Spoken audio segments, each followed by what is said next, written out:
Oh, I know that sound. It's time for the Beer and News Report. Hi, and welcome to the Beer and News Report. Cheers. Today I'm drinking Golden Monkey Belgian style triple ale. It's made by Victory Brewing. It's a good beer, but it's 9.5% alcohol, and you can kind of taste it in the flavor. So it's not a bad beer. It's not my favorite, but I think you should give it a try, right? Yeah, cheers. Now, the second place winner of my Highlight 2 show is Time Billionaire. That means that my viewers are into mind games and want thought challenges. So, with that in mind, let's get on with the show. Cheers. Now, it's hard to wrap our mind around what a million of something is, but it's next to impossible to do that for a billion. So, how do we get a better understanding of what a billion of something is? The most common way is in terms of money, right? We've all heard of millionaires and billionaires, but what does $1 million look like? Well, it's a pile of money. Yeah, that's pretty cool, right? But is $1 billion just a little bigger pile? No. $1 billion is multiple stacks of money, almost as tall as an average man. But maybe there's a better way to see this. Off the top of your head, you could probably name a handful of billionaires, right? There's Jeff Bezos, Bill Gates, Elon Musk, Warren Buffett, just to name a few. But how many billionaires are there out in the whole entire world? Well, I did some research, and the answer is 2,000. Now, that seems like a lot. Is there really that many more millionaires? Believe it or not, there's almost 47 million millionaires. Yeah, you heard me correctly. 47 million millionaires. So actually getting to $1 billion is really hard to do. And another way of looking at this is in terms of countries. How many countries have a population of 1 million people or more? Well, I did some more research, and there's 196 countries in the world. 155 of them have a population of 1 million or more people. Now, how many countries have a population of 1 billion or more? We all know that. It's 2. It's China and India. That's it. So the next most populated country is the United States, and we're not even at 500 million people. So again, getting to 1 billion is really hard to do. Yeah, cheers. Now let's look at this at the aspect of time. What's the difference between 1 million seconds and 1 billion? Well, 1 million seconds is approximately 12 days, or roughly, 2 weeks. So what's 1 billion seconds? What's that, a year or two? No. 1 billion seconds is 31.69 years. Let's just round it off to 32. 32 years. That's a huge difference. In other words, if you're 1 million seconds old, you're still a baby. But if you're 1 billion seconds old, you're a working class adult. And now consider your own age. If you're 32, you've lived 1 billion seconds. 64, you lived 2 billion. If you make it to 96, wow, you've lived 3 billion seconds, and that's amazing. I mean, well done, above average. But think about it. The average lifespan in the U.S. is about 80 years old. So if you're 18 and you just graduated high school, you got about 2 billion seconds left of life in you. So what are you going to do with all that time? Because you are a time billionaire. Are you going to go to college, improve your mind? Are you going to find a job and start making some money? And maybe you're going to get married and raise a family. You're a new young adult with 1 billion seconds on hand, and the world is yours to conquer. Go do it. Cheers. Have you ever heard the saying, time is money? I mean, sure you have. Everyone has. But what does that really mean? One way to look at it is that time is precious, so don't waste it.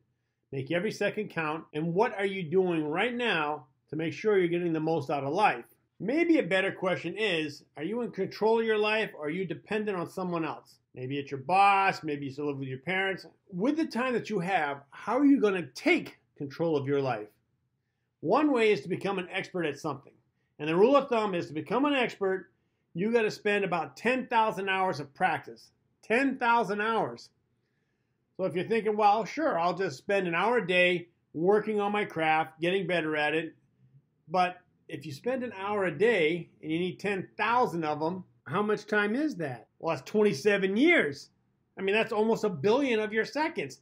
There's got to be a quicker way. So think about athletes, right? These pro athletes who spend 10 hours a day honing themselves. At 10 hours a day, you become an expert in 3 years. if you have a child and you want that child to be the next Olympic gymnast, you put them in training, right? They go in training for 7 days a week. They train after school for several hours. They get home at night. They have no time for TV, no video games. They don't even go out to parties with friends. And in the summertime, you're going to send them to gymnastics camp for intense training with elite coaches. And you watch what they eat, what they drink. You know that gymnasts only have a certain age range and then their career is over. So every second counts. What that basically shows you is what it takes to becoming an expert at something.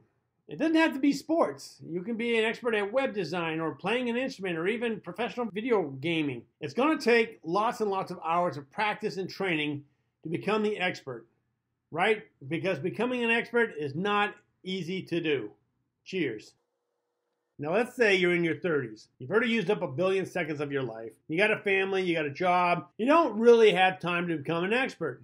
So what can you do? Most people follow a routine, right? You wake up, you go to work, you come home, you eat, you watch TV, then you go back to bed and repeat the whole thing all over again. Same routine, day in, day out. Now, what could you do, assuming everyone else is doing the same thing as you're doing, to get an edge over this routine? What you want to do is add some form of development to your routine.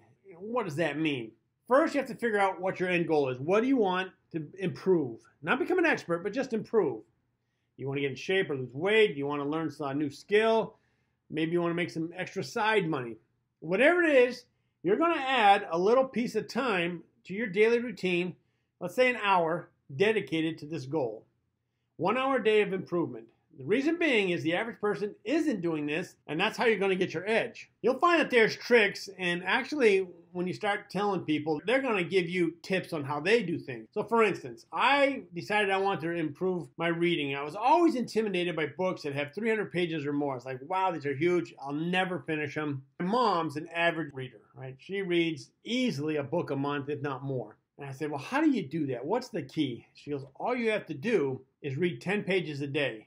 And in 10 pages a day, you'll have the book done in no time. And I thought about that. 10 pages a day. So a 300-page book would take 30 days. That's a month. Well, I could do that. 10 pages a day isn't even an hour a day. I could easily read 12 books a year then. I mean, for me, that was a lot of books. I said, dang, I am going to do that.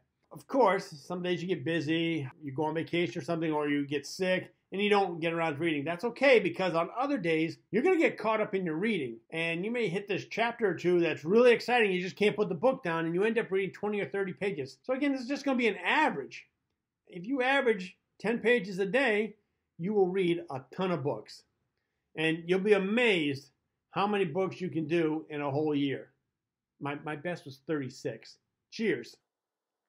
Now here's another story. My brother-in-law, Nathan Piper, in his younger years, he used to work with a band. He was the road crew and lighting guy.